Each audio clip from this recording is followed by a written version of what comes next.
ডাক্তারের কাছ থেকে অনিশার সত্যিটা জেনে গিয়ে দুর্জয়কে জানাচ্ছে রানী। সম্পূর্ণ জানতে দেখতে থাকো। অনিশা আর পিঙ্কি বৌদি দুজন মিলেই গল্প করতে থাকে। অনিশাকে ভালো করে জিজ্ঞেস করতে শুরু করে এরপর পিঙ্কি বৌদি, কারণ রানীর কথা মতো অনিশার সাথে যতটা সময় দেবে বড় বৌদি, সেখান থেকেই কিছু জানার চেষ্টা করতে হবে। এর মধ্যেই বড় বৌদি বলে, আসলে কি বলো তো অনিশা, আমি না সব সময় ভাবতাম যে তুমি হয়তো এই বিয়েটা করতে চাইছো না, আমি হয়তো তোমাকে জোর করে এই বিয়েটা করতে বাধ্য করছি, সেই জন্যই না আমি মাঝখানে পুরো স্টপ হয়ে গিয়েছিলাম। তুমি তো নিজে দেখেছো বলো যে আমি কতটা তোমাকে বলতাম দুর্জয়কে বিয়ে করার কথা, আর তুমি সবসময় কি বলতে, না বড় বৌদি পরে, না এখন না, কেন তুমি ব্যস্ত হয়ে গেছো বলতে তো। অনিশা তখন বলে, সে তো বলতাম, যাই হোক এখন তো আর রানী নেই, এখন আমাকে আর বিয়ে করতে কেউ বারণও করতে পারবে না। মনে মনে পিঙ্কি বৌদি ভাবে, তুমি নিজেও জানো না অনিশা, তোমার বিরুদ্ধে কত বড় ষড়যন্ত্র করা হচ্ছে। ষড়যন্ত্র কেন বলছি তো ঠিকটাই করা হচ্ছে, কারণ তুমি যেই রকম মানুষ, তুমি একটা মানুষকে এইভাবে মেরে ফেলছিলে অনিশা, আমি তো তোমাকে চিনতে কত বড়ই না ভুল করেছি। হতে পারে রানীর সাথে আমার বিবাদ আছে, তোমারও আছে, কিন্তু তাই বলে আমরা কোনো মানুষকে শেষ করতে পারি না, সেই অধিকার আমাদের নেই। এদিকে রানী দুর্জয়ের ঘরে তন্ন তন্ন করে সব কিছু খুঁজতে শুরু করেছে, আর দেখছে কোনো স্পিকার বা হিডেন ক্যামেরা লোকানো আছে কিনা। এদিকে অনিশা বড় বৌদিকে বলে, জানো তো বড় বৌদি, তুমি এই কদিন পুরো স্টপ হয়েছিল, আমার একদমই ভালো লাগছিল না, কারণ এই বাড়িতে সব থেকে বিয়ে নিয়ে বেশি উৎসাহ আছে তোমার। এর মধ্যেই বড় বৌদি বলে, ঠিক কথা। এদিকে রিতম, দেবযানী, বিনু, পুনু ওরা তো কেউই এই বিয়েটা মেনে নিতে পারছে না।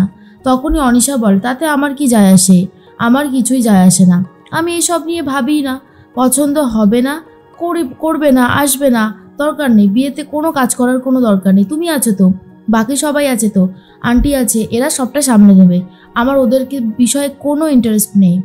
তখনই বড় বৌদি বলে, অনিশা আজকে আমি খুব খুব খুশি, তুমি যে মন থেকে বিয়েটা করতে রাজি হয়েছো।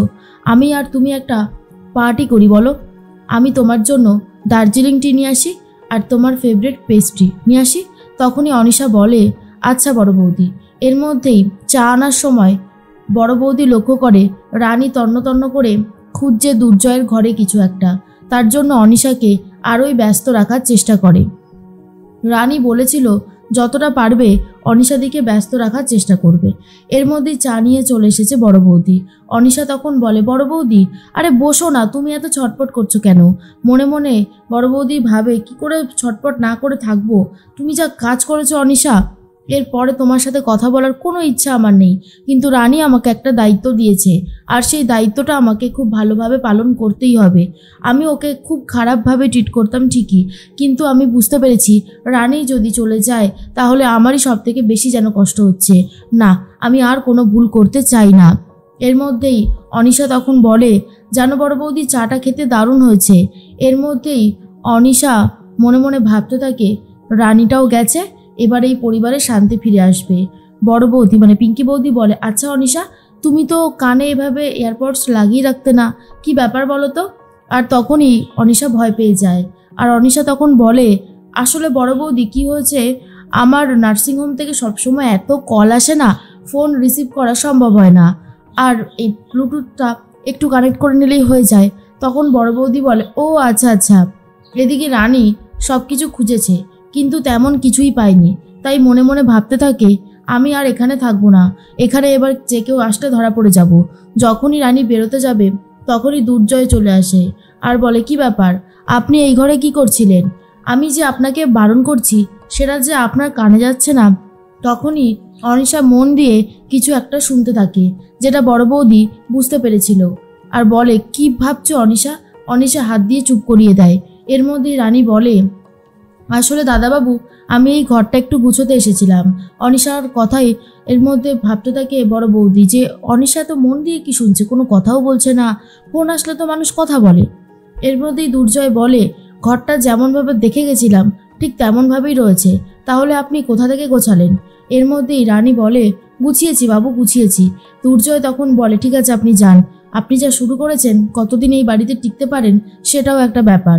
এর মধ্যেই দুর্জয় নিজের ঘরে যায় আর রানী ঘর থেকে বেরিয়ে যায়। আর তখনই অনিশা বলে, বড় বৌদি আজ বরং আমি আসি, বুঝলে, আমার হাতে একদম সময় নেই। এই বলে বেরিয়ে আসছিল, তখনই রানীর সাথে দেখা হয়ে যায় আর বলে, শম্পা, তোমাকে একটা কথা বলবো। হুটপাট করে যার তার ঘরে ঢুকে পড়তে নেই।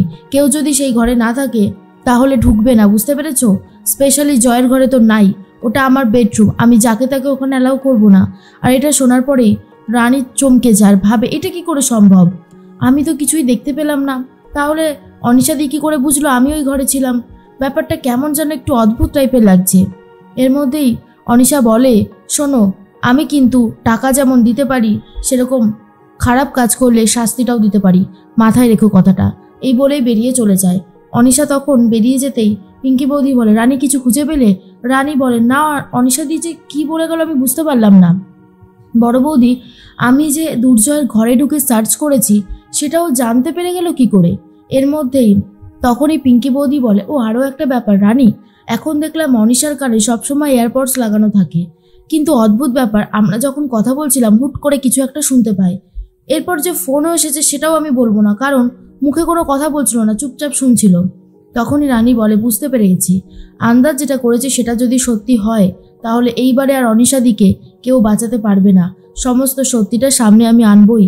আমাকে একবার নার্সিংহোমে যেতে হবে, বুঝলে? পিঙ্কি বৌদি বলে, তুমি বুঝতে পেরেছো আসল কাজটা কি হয়েছে? তখনই রানী বলে, বুঝতে না পারলেও আন্দাজ তো কিছুটা করতেই পারছি। এর মধ্যেই দেখা যায় ডাক্তার বোস কথা বলতে থাকে আর বলে, জানো তো, তোমার জন্যই তো আমি নাইট ডিউটিটা নিয়েছি, যাতে কথা বলতে পারি। আসলে ওনার বাড়িতে স্ত্রী থাকা সত্ত্বেও উনি পরকীয়ায় যুক্ত হয়ে গেছেন। এর মধ্যে রানী চলে এসেছে ছদ্মবেশে আর এসে ওনার ঘাড়ে এমনভাবে আঘাত করে যে উনি কিছু সেকেন্ডের জন্য অজ্ঞান হয়ে যায়। তারপরে ওনার হাত পা বেঁধে রেখে দিয়েছে রানী আর বলে, এবার বলুন, ডক্টর দুর্জয় সেনগুপ্তকে অপারেশন করে ওর ভেতরে কি ঢুকিয়েছেন যার জন্য এত অসুবিধা হচ্ছে? বলুন বলুন, আমি শুধু উত্তরটা জানতে চাই, না হলে কিন্তু সব পর্দা ফাঁস হয়ে যাবে। আপনার মেডিকেল রিপোর্টগুলো যেগুলোতে আপনি সাইন করেছিলেন সেগুলোতে যে এরকম রয়েছে সেরকমটা হয় না। কাছে যদি কেটে যায় তাহলে ওরকম সোজাভাবে কাটতে পারে না, এদিক ওদিক তো হবেই। আপনি ছুরি দিয়ে কেটেছেন, কি কেটেছেন, কেন কেটেছেন, সব সব বলতে হবে, বলুন। এর মধ্যেই তখনই ডক্টর বোস বলে, আমি বলছি, আসলে অনিশা ম্যাডাম আমাকে বলেছিল একটা ট্রান্সমিটার লাগিয়ে দিতে, যাতে দুর্জয় স্যার কখন কি বলছে সবটা শোনা যেতে পারে আর ওনার আশেপাশে যারা থাকবে তাদের কথাও শোনা যেতে পারে। আর এটা শোনার পরে তো রীতিমতো চমকে গেছে রানী আর বলে, অনিশা দি এতটা খারাপ, মানে দুর্জয়ের ওপরেও অত্যাচার করতে ছাড়েনি? এর মধ্যেই রানী বলে, আমি এক্ষুনি দুর্জয়কে ফোন করে সমস্ত সত্যিটা জানিয়ে দেব। ঠিক সেই মুহূর্তেই চলে এসেছে অনিশা আর বলে, দাঁড়াও রানী, দুর্জয়কে জানানোর আগে তোমাকে যে আমায় ফেস করতে হবে, তাহলেই তো দেখা যাবে যে তুমি আসলেই কি করতে পারো, তোমার ক্ষমতা ঠিক কতটা। এর মধ্যে রানী একটু হলেও ভয় পেয়ে যায়। তো বন্ধুরা, অনিশার মুখোশ যদি রানী খোলে কেমন লাগবে কমেন্টসে জানাতে কিন্তু ভুলো না।